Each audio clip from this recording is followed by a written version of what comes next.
Hello student, I am Seema Joseph and today I'll be teaching you the second part of the chapter Changes Around Us.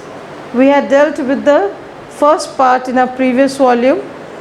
Let us recapitulate the previous part very fast. In our previous volume we had studied about the reversible and irreversible changes. Reversible and irreversible changes means that can be brought back to the previous state in which the change has occurred after removing the resource of the change. And irreversible changes are changes that cannot be reversed back. It cannot be brought back to the original position. One example of a reversible change, can you all give us one example of a reversible change? It is like, suppose if you fold a paper and you open a paper, open that same paper. Remember we had made an aeroplane and we had opened that paper. That is a reversible change. Or else turning ice into water. Then again water can be again cooled and it can be changed into ice again. So that is a reversible change. Irreversible changes are changes that cannot be reversed back. Like suppose if you burn that paper, instead of folding the paper, if you burn that paper, that is an irreversible change because the paper will turn into ashes. In the same way, if you burn the wood, it will change into ashes. So that is an irreversible change. Or else you boil an egg. If you boil an egg, you cannot bring it back. So that is an irreversible change. So we had studied about the reversible and irreversible changes and how, what are the in different ways the changes occur, like the change in shape and size, or change in color, or change in state. So we had dealt with that. Today we are going to deal with the latter part of the lesson, that is the slow change and the fast change.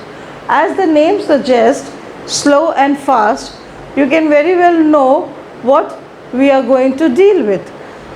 Suppose we talk about the slow change, rusting of iron. Iron do not rust overnight, children. It takes quite a couple of days to rust. You have to keep it outside. You can try it with a few iron nails. If you will keep it outside in water, bad weather, it will change into reddish brown color, that is, it will be rusted. In the same way, you must have noticed around you trees, isn't it? You must have noticed trees and plants. They do not grow overnight. From a very small seed, the sprouts come, then the roots and the shoot, later the stem, the branches, the leaves, and gradually it turns into a big tree. So all these changes are slow. When you talk about ourselves, years back I was a small kid, and a few years back you all must be a small kid. Gradually you will turn into, after a few years you will be an adult, and then later after many years you will be an old person. So all these changes occur very slowly. So some of the example of slow change are rusting of iron, germination of seed, ripening of fruit. Fruits do not ripe overnight, isn't it? It takes its own time, sweet time to ripen up. Then setting of curd from milk. So you must have seen mama making curd. So you cannot go and cook in 2 minutes and turn milk into curd. It will take time to turn into curd. What do mama do? She warms up the milk, lukewarm milk, and then she puts little bit of curd in that. So if you leave it for 4-5 hours, it will turn into curd. So that is also a slow process. Again, change of season. And there are few examples of fast changes. Bursting of balloon. In the previous volume video, you must have noticed that if you inflate a balloon it will become big. It will not take even seconds. Once you prick a nail in that, it will burst. So it will not take even seconds to do that. That's a fast change. Then burning of paper, burning of cooking gas, burning of wood, bursting of crackers, all these are examples of fast change.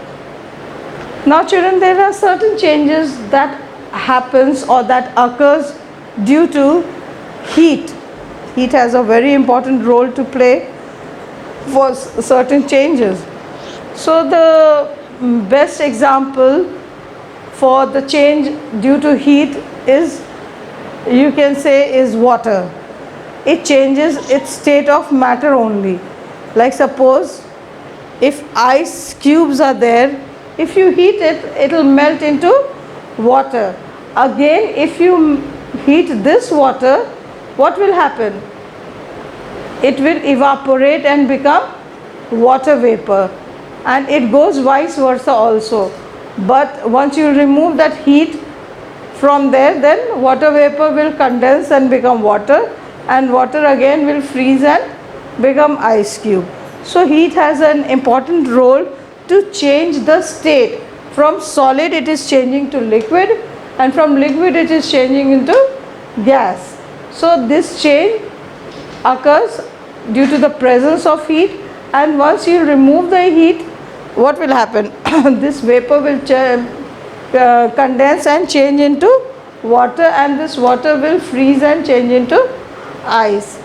In the same way children, changes occur in shape and size also due to heat. Mainly this heat, due to heat, contraction and expansion happens.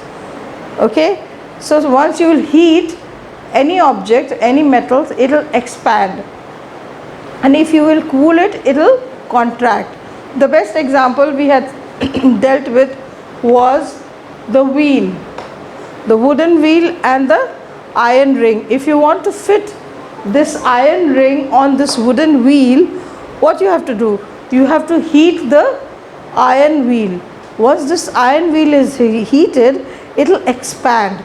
Once it is expanded, you have to fit it on the wooden wheel, and once it is fitted on the wooden wheel, after it cools, it will contract and it will fix it hard on that. In the same way, different tools are there. The metal tools, you have to heat the metal tools to let the ring expand. Once the ring is expanded, you put a wooden log in it, and once it is cooled, it fixes it and it holds it tightly. So this changes occur due to presence of heat. So expansion on heating and contraction on cooling. Wire used to hang clothes. In summers you might have noticed the wire which you will spread on your terrace for hanging those clothes, it sags. Why does it sag? Because of the heat, it expands. In the same way children, you must have crossed various bridges. You must have noticed certain gap between the concrete. Why is the gap there? This gap is given there to maintain the balance, so that due to heat, if this concrete expands, there is enough space for it to manage. In the same way, on the railway tracks, you must have noticed wherever the joints are there, the gaps are there. These gaps are there to manage the heat because of the contraction and expansion.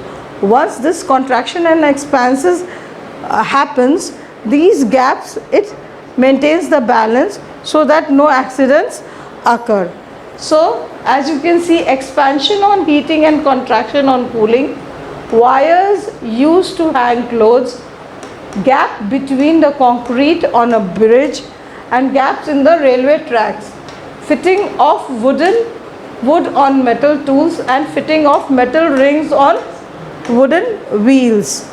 Now we will deal with the physical and the chemical change. So there are physical and chemical changes also.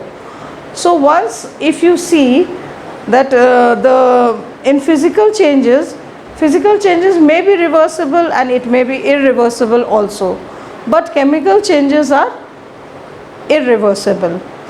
So what is a physical change? In a physical change, the shape, size and state of matter changes. The shape will change, the size might change, and even the state might change, but no new substance is formed. The substance will remain the same. But in lieu to that, in a chemical change, the original substance changes into totally a new substance. Let us understand it better with a few examples. Suppose if you make furniture out of wood, so you must have seen chairs, stool or big cupboards in your house. That is made of wood. The shape, size is different, but the main thing, that is wood, is there. So the original thing, wood, is always there. Shape and size is different. But if you burn those wood, what will happen?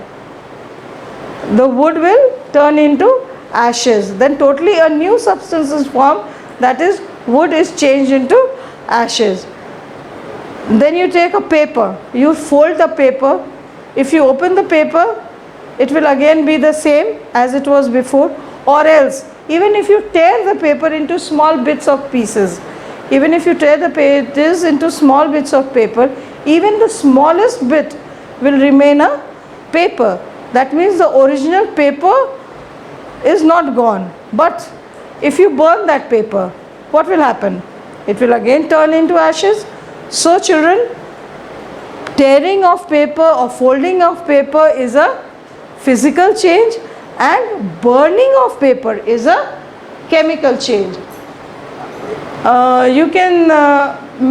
You have seen dough at home. Suppose you make a chapati out of it. Then you don't like the shape of the chapati, you fold it and make paratha out of it. Even if you don't like the shape of that, you again mash it, make a ball, and you make some, maybe a bird or maybe a turtle, anything out of it. But the original, whatever shape you give it, but the original substance, dough, is always there. So that is a physical change. You are changing the shape and size of the dough.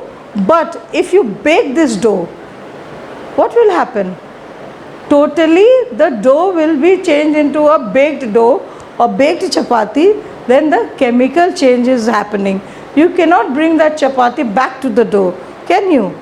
No, we can't. So we cannot bring the chapati back to the dough. That is a totally irreversible chemical change. Another example of physical change is turning of ice into water and water into vapor, and vice versa. That is water vapor into water and water into ice. That is a physical change. The main origin of water remains the same, only the state of matter changes.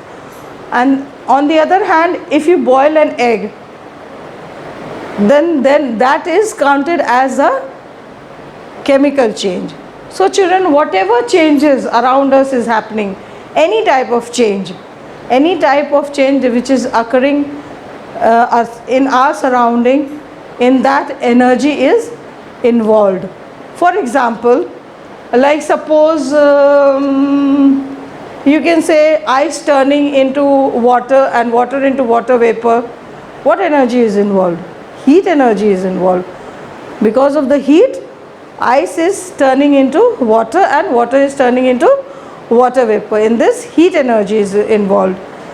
And suppose if you switch on and switch off the light, what energy is involved? Light energy is involved. And if you inflate a balloon, or you get your tire filled with air, what energy is involved in that? In that, pressure is involved. Because of the pressure, the balloon is inflated and deflated. If you take off the pressure from it, it will deflate. So children, whatever changes that is occurring around us, energy is required. So I'll give you another 2-3 minutes, children. Just go through this board, zoom it, and whatever important points you feel like you can note it down. Have a good day. Thank you.